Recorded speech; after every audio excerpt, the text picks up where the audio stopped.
ఎవరు కాదంబరి?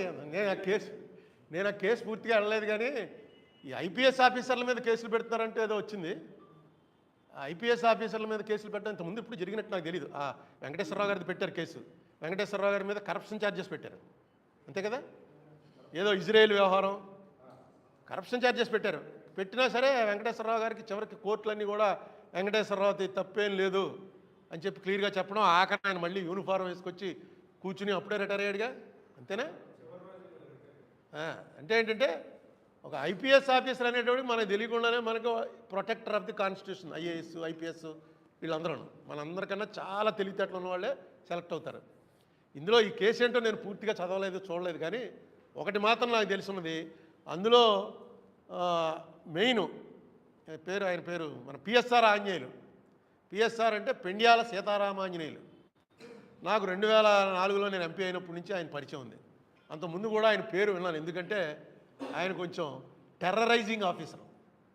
ఆయన ఎక్కడ వెళ్ళి ఎస్పీగా ఉన్నాడో అక్కడ రౌడీయిజము, ఈ చిల్లర దొంగతనాలు, ఈ పేకాట్లు, అప్పటికేం రూల్ లేకపోయినా సరే ఏ జిల్లాకి వెళ్తే ఆ జిల్లాలో ఆంజనేయులు వచ్చాడరా అని భయపడే పరిస్థితిలోనే ఉండేది.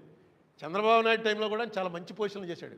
గుంటూరు ఎస్పీ చేశాడు, సిటీలో కూడా డీసీపీఓ ఏసీపీ ఏదో అంటారు, పెద్ద మంచి మెయిన్ రేంజ్లో చేశాడు. అతని కరప్షన్ ఛార్జెస్ నేను ఎప్పుడు వినలే అతని మీద.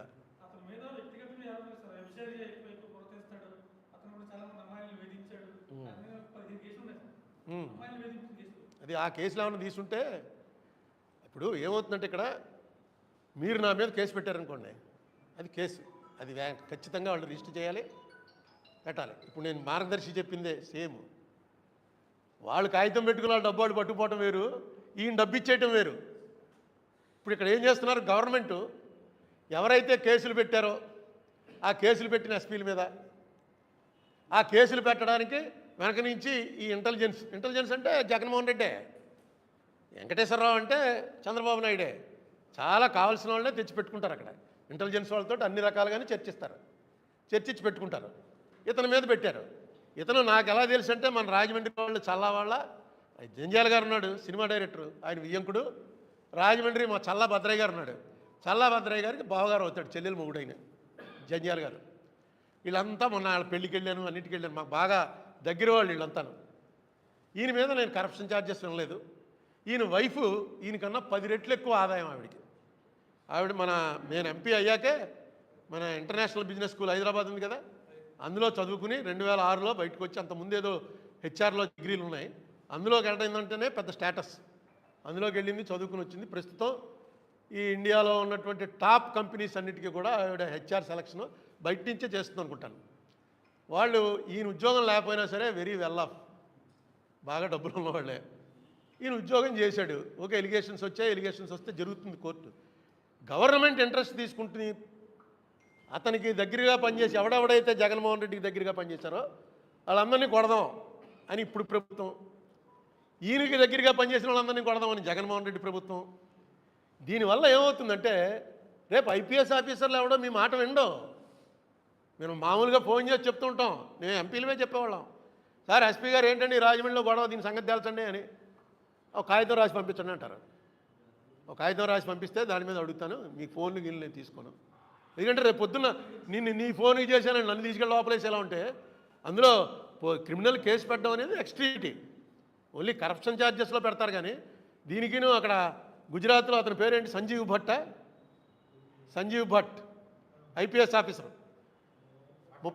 భట్ అనే ఐపీఎస్ ఆఫీసరు గుజరాత్ అల్లర్లు జరుగుతున్నప్పుడు యాక్చువల్గా మోడీకి తెలిసి కూడా, ముఖ్యమంత్రికి తెలిసి కూడా ఆ ప్రాణాలు కాపాడడానికి ఆయన ఆర్డర్ ఇవ్వలేదు, ఆ మీటింగ్లో నేను కూడా ఉన్నాను అని చెప్పి కోర్టు ముందు చెప్పాడు ఒక ఐపీఎస్ ఆఫీసర్.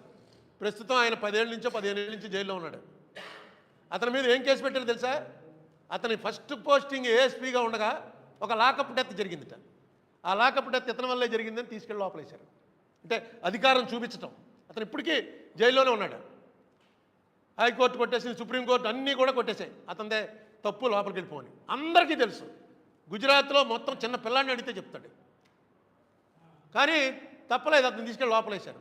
ఈ ఐపీఎస్ ఆఫీసర్లు వీళ్ళు అందరూ కంట్రోల్లోకి వచ్చేసారు. పూర్వం అయితే ఒక ఐఏఎస్ ఐపీఎస్ని ముట్టుకుంటే పెద్ద గొడవ అయిపోయింది. నేను ఒకసారి ఎప్పుడో ఐఏఎస్ ఆఫీసర్లు ఏంటంటే ఇలా చేస్తున్నారని ఎక్కడో మీటింగ్లో అన్నాను.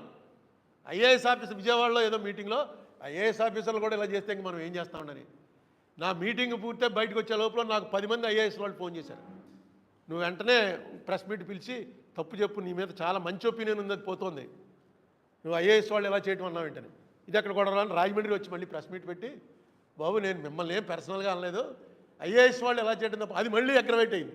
మళ్ళీ అదే అన్నాడండి ప్రెస్ మీట్ పెట్టి అని క్షమించమని కోరుతాను. మరి నాకు అలాగే తెలుసా క్షమించమని కోరటం అంతకన్నా తెలియదు.